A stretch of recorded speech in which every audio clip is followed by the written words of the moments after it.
This is a quick video to say one thing.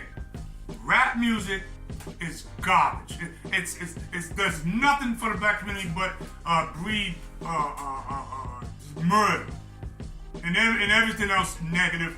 Everything else negative. You guys are calling rap music our culture, but it's not our culture. All it does is kind of juice up the most negative stereotypes of us as blacks. Killers, drug sellers, drug dealers, just sexist, because bitch, just a bunch of ignorant niggas. Just niggas. It's just a bunch of ignorant niggas. It's really all it is. I can't stand rap. I think since I want to say around 1988 is when it just went. It went right in the curve and boom, right down. 1988. Gangster rap was the beginning of the foolishness in the black community. We had some conscious rap back in the day. We had some good messages out there. Hey, if you go back to Stop the Violence, the song there that they did back in 88, 89, that was trying.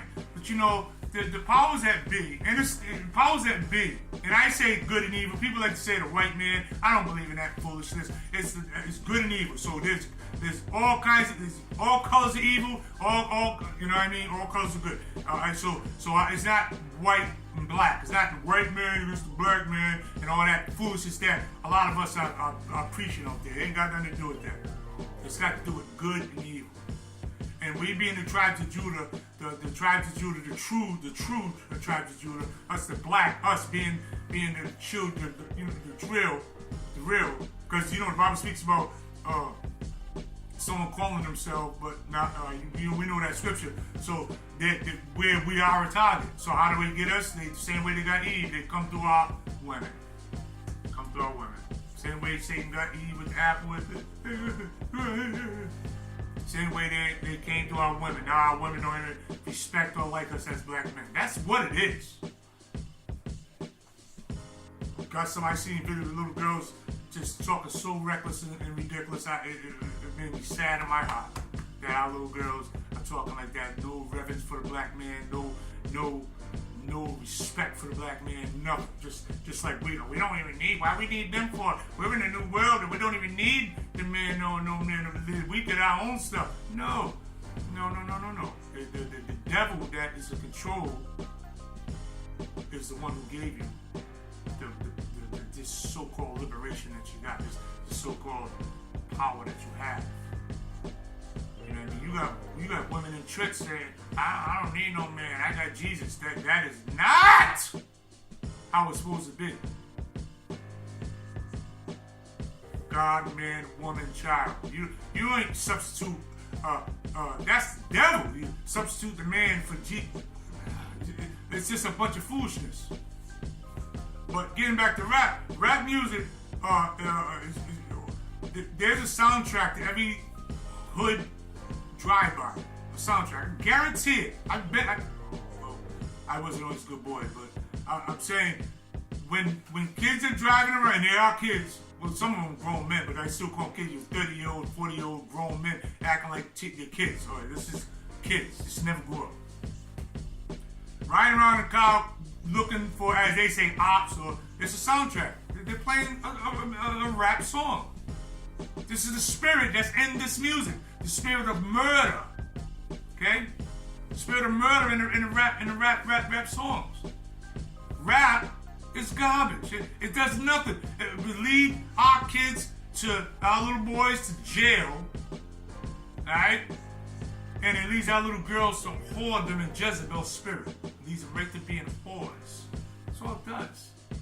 When you look at the Sexy Red, almost threw up when I seen that. This is disgusting. Who in the hell is condoning this? And look, if you're not condoning it, then you need to be condemning it. It's no in the middle, halfway, where let people do what they want to do. It's their business.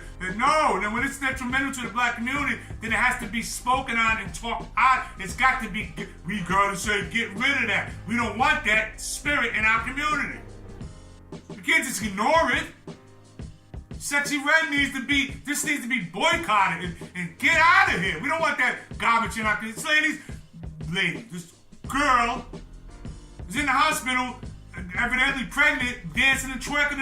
Just complete, utter foolishness and nonsense and garbage. This stuff, and the people that got a little bit of sense in the black community, your silence, God says either you're with me or against me. So your silence puts you with the devil by default.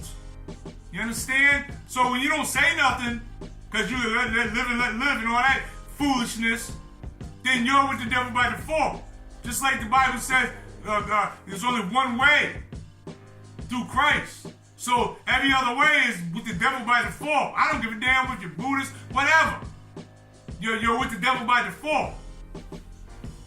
So if you're silent in the black community to tragedies like Sexy Red, then you're with the devil by default. I don't care what you call yourself. I don't even care if you sit in the front row of church every damn Sunday. You're with the devil by default. Sexy Red, Lizzo, this slob, this 300-pound woman in lingerie thongs with a big butt cheeks hanging out. Just disgusting.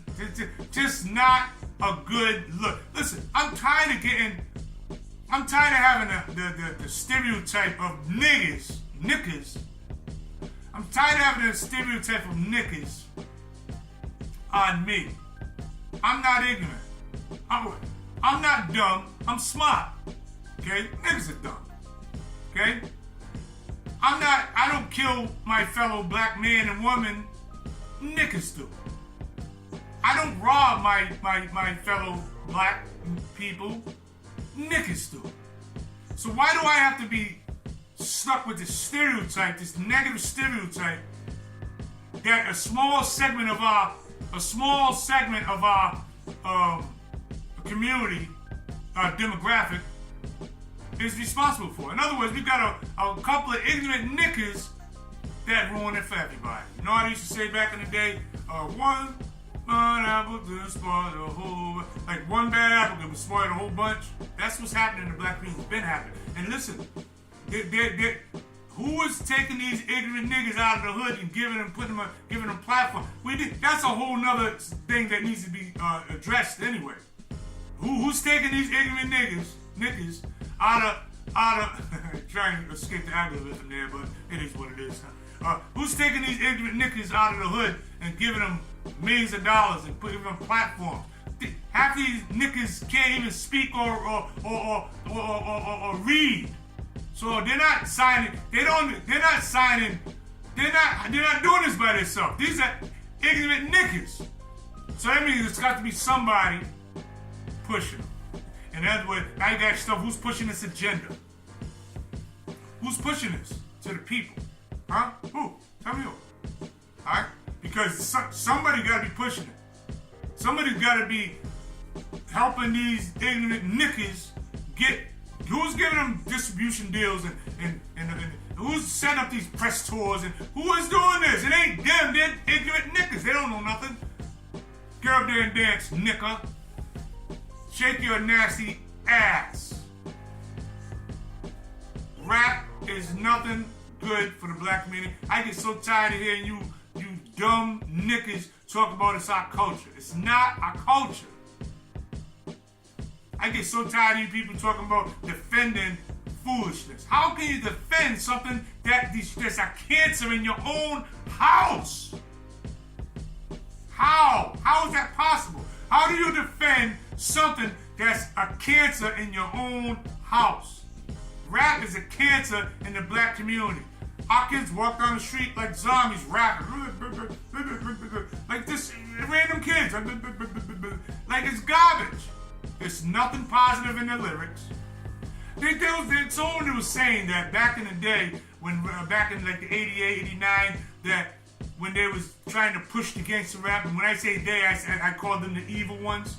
I don't say the white people, because there's all colors of evil. So when you say the white man, I totally disagree with that. So don't be saying that junk to me. The white man, I don't want to hear none of that junk. evil. This is not about white and black. This is about good and evil. Okay?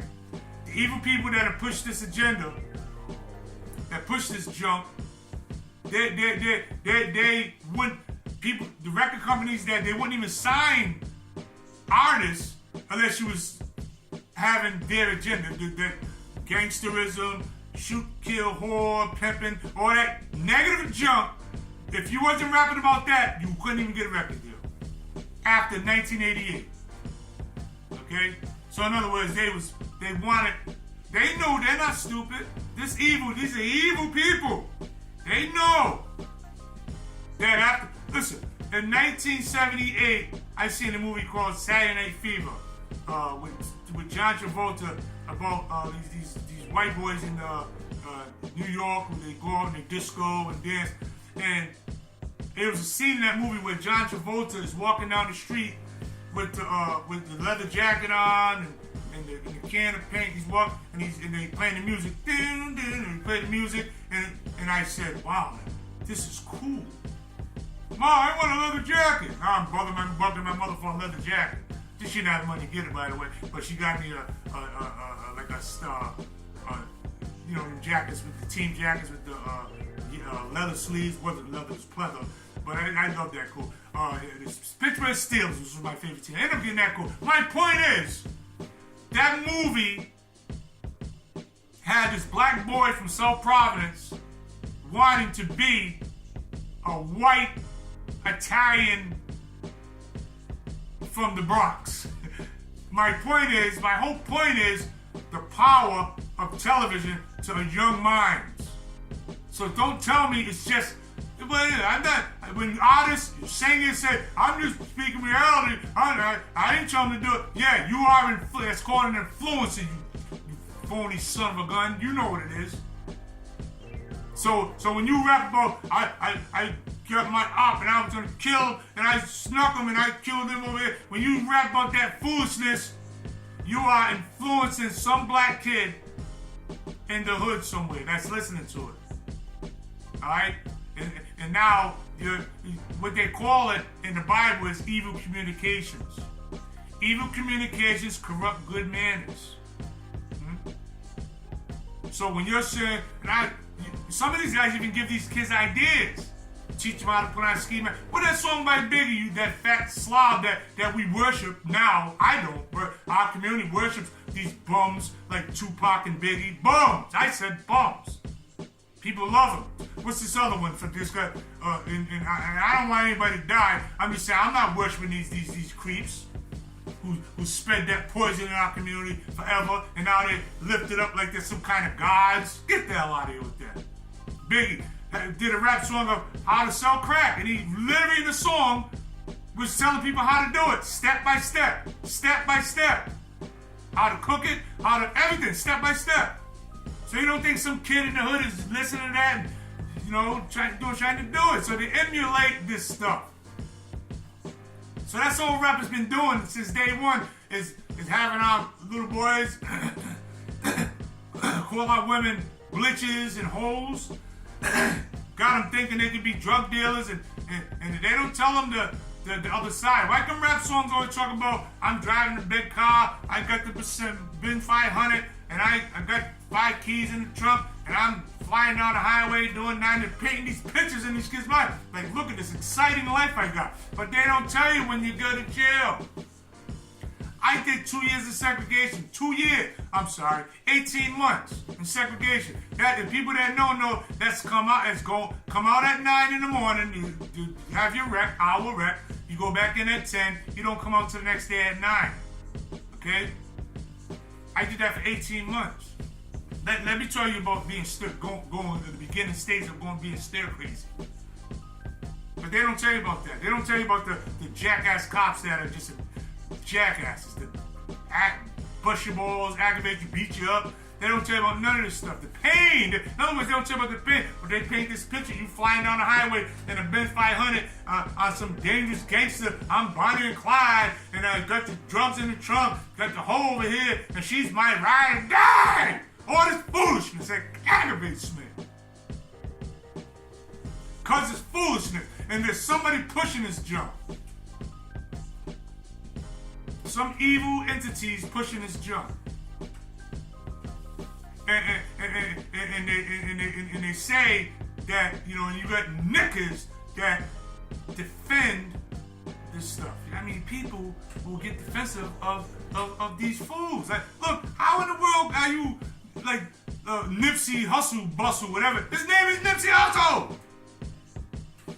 Come on. Why are these guys revered? Like, this is not our culture. We're not jackasses. We're not drug dealers and hustlers. Yeah, I'm going to take that money from drugs and I'm going to buy me a little store and I'm going to flip it into this. And like, we're on some fantasy stuff. You know that Chris Rock said that who lived next door, he worked his whole life.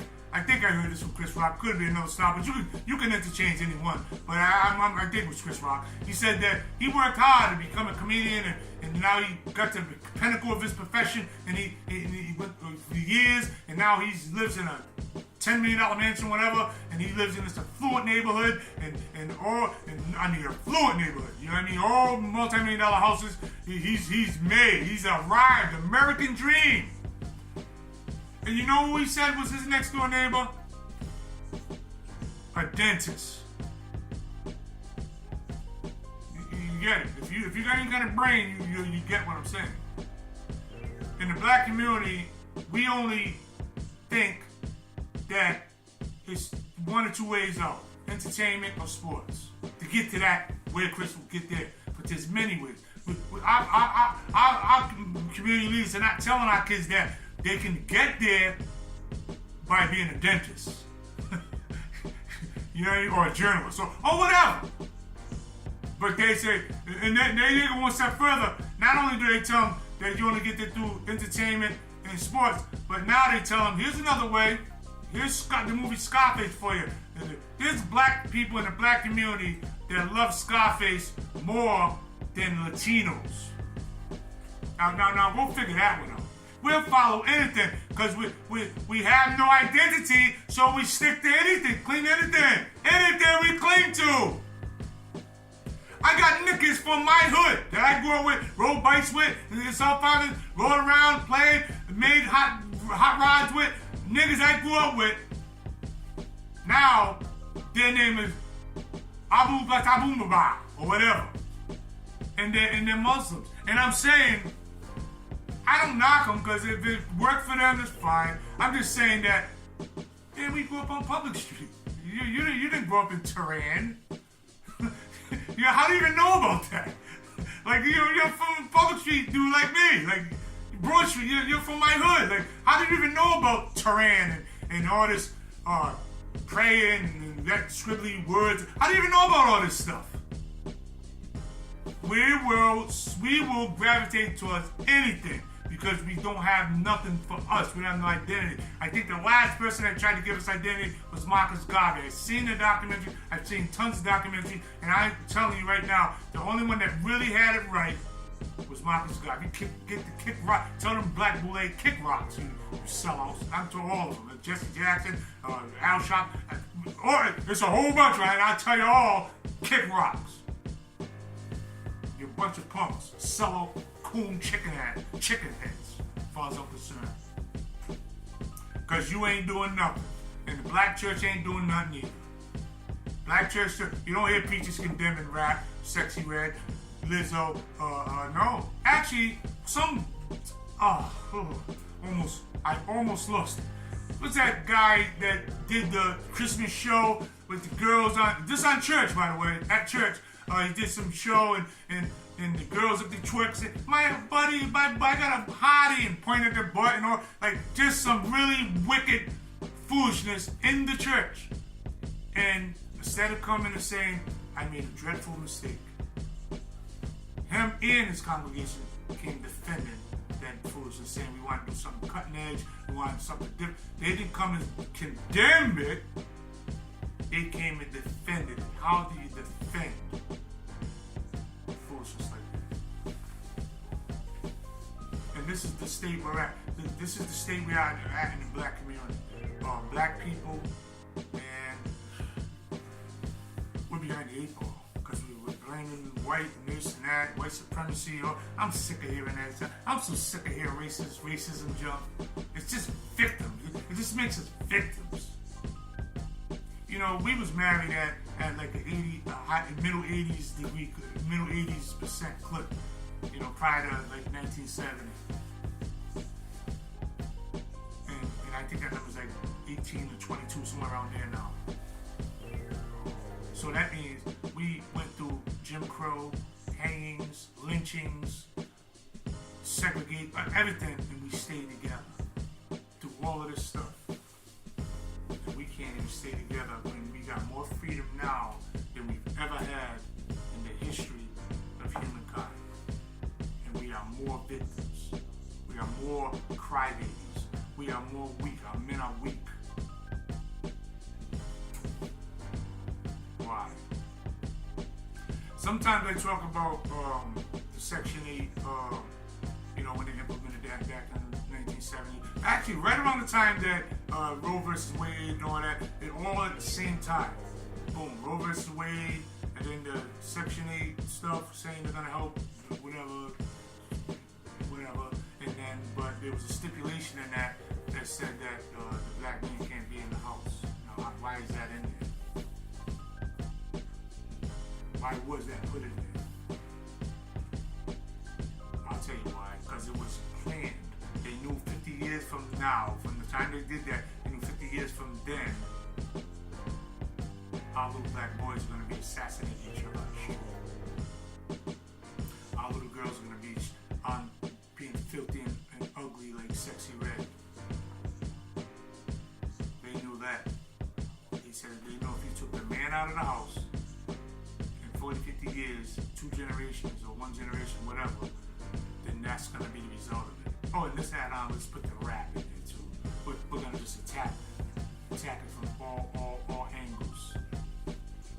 And this is going to be this is what we're dealing with now. And they even know that once we get it to a certain point, it's going to be it's going to do it, it's going to run by itself. It's like you start a website and you monetizing it and it becomes passive income. You don't even have to do nothing. It just becomes a passive income. They said once we get this what we wanted, these evil people, because I'm not saying white, because all you guys always are, white men. That's not what I'm saying. I don't never say that. It's good against evil. Once they get this rolling the way they want, it's going to be passive income to them. They ain't going to have to do nothing. Niggas are going to do it to themselves. Now, ain't we doing it to ourselves? 1 out of 3 are going through embryonic stages. And you know what I'm trying to say? Our kids are killing each other at alarming rates on a daily basis. Our marriage and traditional things that held the glue, that held the black community together, are slowly being picked at and taught. Our kids being taught that is stupid. So church is stupid, marriage is stupid. All the things that actually kept us together that are being preached in school now, that it's just stupid and somehow outdated and not cool, by the way. Not cool. So we're in dire straits. And I'm a man of God. And I say, if we have any chance of fixing this, because it ain't gonna be fixed by Cat Williams and all these so-called truthers that are coming out now. Like they're all coming out now. Like I'm on this side, Steve Harvey and Kevin Hart, they're on this side. And let me tell you something. Don't be fooled. They're all on the same daggone side. It's just that now the powers that be, the evil, know that doesn't matter because they already won. So they said, all right, let's just split them up. Let's just give a little bit of truth here and put these on this side. Dave Chappelle over here and Monique over here, Cat Williams over here. Let's put these guys over here. Kevin Hart over here and all the Steve Harvey. Let's put Oprah. Let's put these over here and I'll just have them split again. It's divide and conquer. It always divide and conquer. That's what they're masters at. These evil people are masters at divide and conquer, so now they're dividing that way. Yeah, that's right. This, and then some people over here. That's what they do. The only chance that we have is to go back to Jesus Christ and what He tells you to do. That is come out from amongst them.